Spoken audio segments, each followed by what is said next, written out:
Hey guys, welcome back to another video on the Inside Spurs channel. I hope hope you're still enjoying your Wednesday and whatever it is you're doing, I hope you're enjoying it. If you're down the pub, get a pint on me, all right? Let's talk about yesterday's game, okay? I think we talked in a previous video today around incomings and outgoings with Ansu Fati, Intangi and Ndombele, Japhet Tanganga. If you haven't had a chance to go have a look at it, please go back, have a little watch. Let me know your thoughts and feelings about the window. Let me know about your thoughts and feelings about those guys. You know, I'm always interested to have a conversation. This video is about the game that happened yesterday, the second round cup game, the Carabao Cup game, the League Cup game, the Carling Cup game, whatever you want to call it, against Fulham.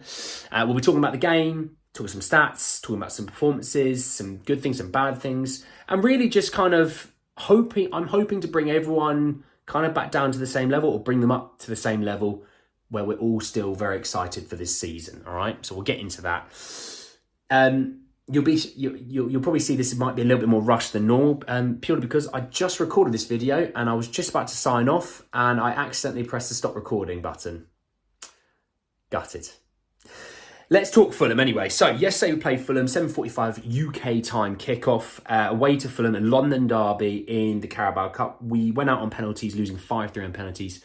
It was 1-1 after 90 minutes. So if you're not aware, in the Carabao Cup, if it does finish as a draw after 90 minutes, it goes straight to penalties. There is no extra time. For me, I quite like that, okay? To give you some stats towards the game and some feelings towards the game, first half, Fulham, miles the better team. They probably should have been 2 or 3 up at half-time, in my opinion. Dominated the ball, used the ball well, and that was the key thing. Whereas we had the ball, we didn't use it well. We were slow with the ball. And we were just slow to a lot of the challenges as well. We were always second best in 50-50s, and that's always a bad sign when you're going into the half.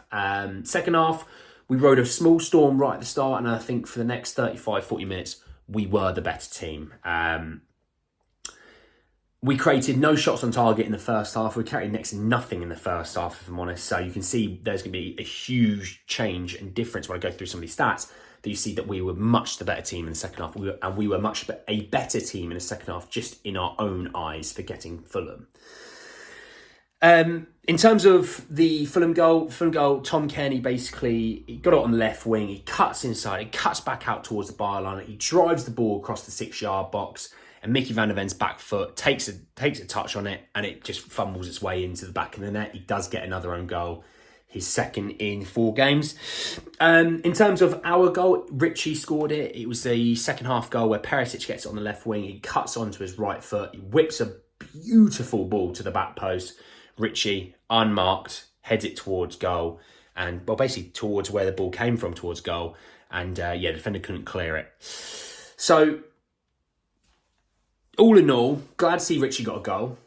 You know, glad to see some of these guys that we don't normally see get some more minutes. But I think, if I'm honest, 9 players in terms of the changes, other than Mickey van der Ven and Richarlison, was a bit too many. I think 5 or 6 would have been more than enough. I think, you know, you could have kept, for example, you could have kept Vicario in goal. You could have kept... Maybe not Basuma or Maddison, but you could have kept, you know, a Pedro Porro at right back. You could have kept a Kulusevski at right wing, and then, you know, that sort of vibe, right? You didn't need Madders and Basuma or Romero to start if you didn't want them to, you know. But obviously, we all, as guys, would have wanted to see them a bit more. This isn't to say that these players couldn't play 2 games a week, and I do think they can. But at the same time, you do need to see what else you have, and I think a lot of people are saying, and should have known by now what he has there. You should know exactly what they're about.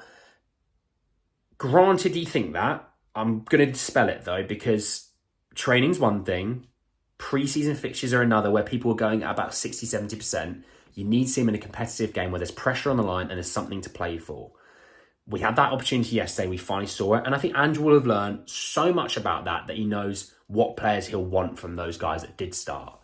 I think he'll know what he doesn't want from that. Hence why I think, you know, you look at what I talked about in a previous video, look at what I've talked about previously. I think in the next couple of days, we'll find out even more about players leaving the club.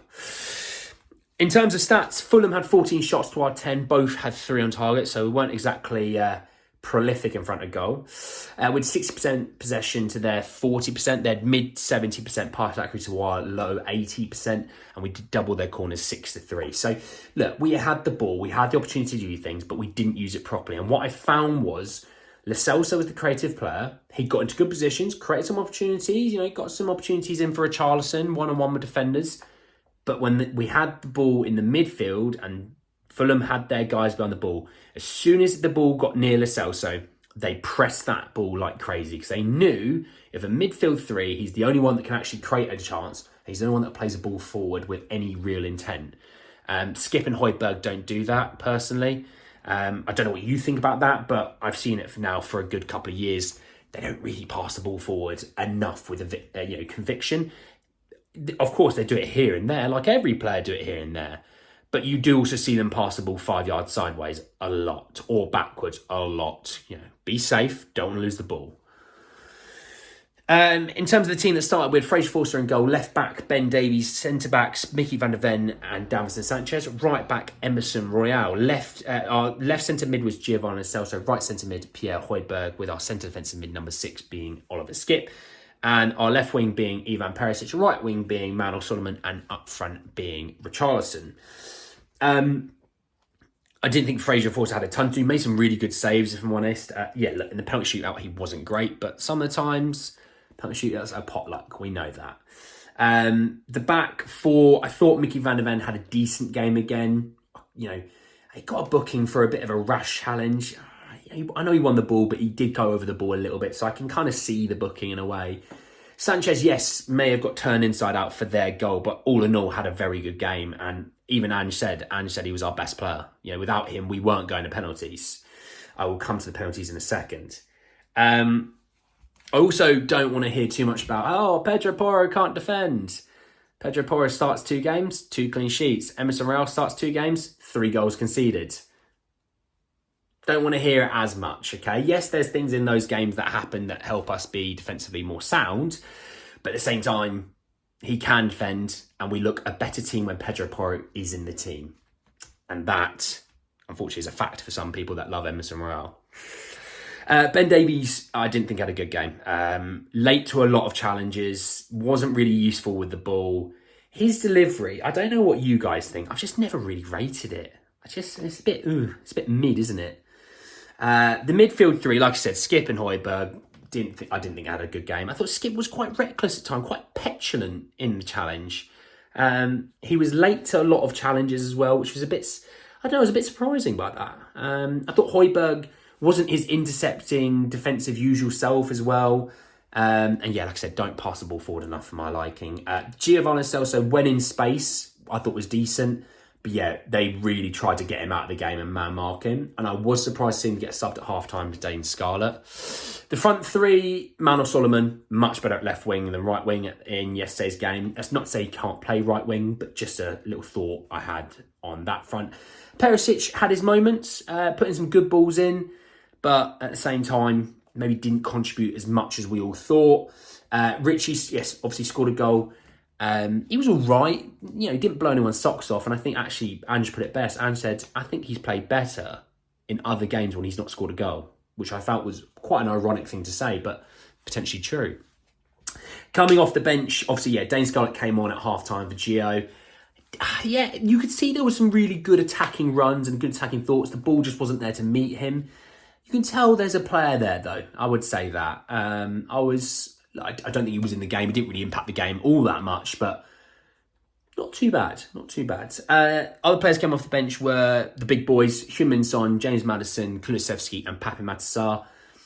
Maddison didn't really have enough time to impact the game, same with Kulusevski. I think Pape Matar did impact the game, was a bundle of energy in midfield, more so than what Skipp was offering, because wasn't really offering a lot, if I'm honest. Sonny, you can tell Sonny's got a bit more confidence about him because he was running in behind with intent, running at defenders. A bit more of the Sonny that we knew, not last season, but the season before when he obviously won the Golden Boot. So that was something that I was actually quite happy to see. And the unused subs were Basuma, Vicario, Romero and Adogi. So, not bad really when you think all things considered. Penalties-wise, yes. Right, let's talk about this because I think a lot of people are giving Davinson Sanchez stick. And giving Ange Postecoglou stick. Guys, penalty orders are normally decided by the players themselves, okay? It's not by the manager. So the fact that Davinson Sanchez was the third overall penalty taker shocked me. I know it shocked all of you, but I applauded him for it because he had the confidence to say, I'll take a penalty, let me step up and take one, when other players didn't. And that's the key thing. People were slagging him off. You should be looking at the other players who didn't have the confidence to do the same thing he did. That's a key thing, okay? Yes, we lost 5-3 in penalties. Obviously, we didn't get a chance to take our 5th penalty because obviously we didn't save any penalties. What I would take away from that game is, look, 9 changes is too many to make. 5 to 6 is more than enough. You still want to keep a good nucleus to the team who play a lot. You know, maybe a Vicario in goal. You know, maybe Porro or Romero at the back. I think Udogie had a bit of a knock, so it's good maybe didn't play him. You know, in the midfield, maybe you go, look, Papamathsar, we want him to play again. You know, let's have a bundle of energy in there. It doesn't have to be a Madders or a Basuma. And then, yeah, the front 3, maybe a Kulusevski gives you a few minutes as well. I didn't hate the team selection. I just think maybe a couple less would have been more suffice, okay? In terms of what happens from here, look, guys, we're 4 games into the season. Don't fall off the Ange bandwagon like people somehow have. I don't get it. People lost in the moment is how I would sum that up. We're playing a new system. We're playing a a new style of football that we haven't played in years. Not just like a few months, years. We're changing a whole identity of a club. We're changing an ethos of a club. We're changing a whole style of a club.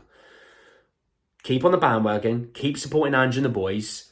It will come good. There's going to be bumps in the road. He even said there will be bumps in the road. Don't worry about them, okay? And I'm not worried about them. I'm still 1,000,000% behind Ange, and I hope you are too. And I hope you really are. And really think about it, I hope you are. But anyway, guys, that's the end of the video. I hope you did enjoy it. Drop a like on the video if you did. Hit me in the comment section below your thoughts behind the game and give me some reasons why your thoughts behind the game. You know, don't say, hated the game. Tell me why you hated the game. Loved the game. Tell me why you loved it. What players did well, what players didn't do well. Whatever it is. Subscribe to the channel if you are new. Just want to say to everyone, thank you all so much for subscribing. We did pass 1,300. You made a tired, well, I'm not an old man to some of you, but to myself, I definitely feel like an old man. A happy bunny today. And yes, hit the bell notification for more. But anyway, guys, end the video, and I'll see you all very, very soon. Take care, guys.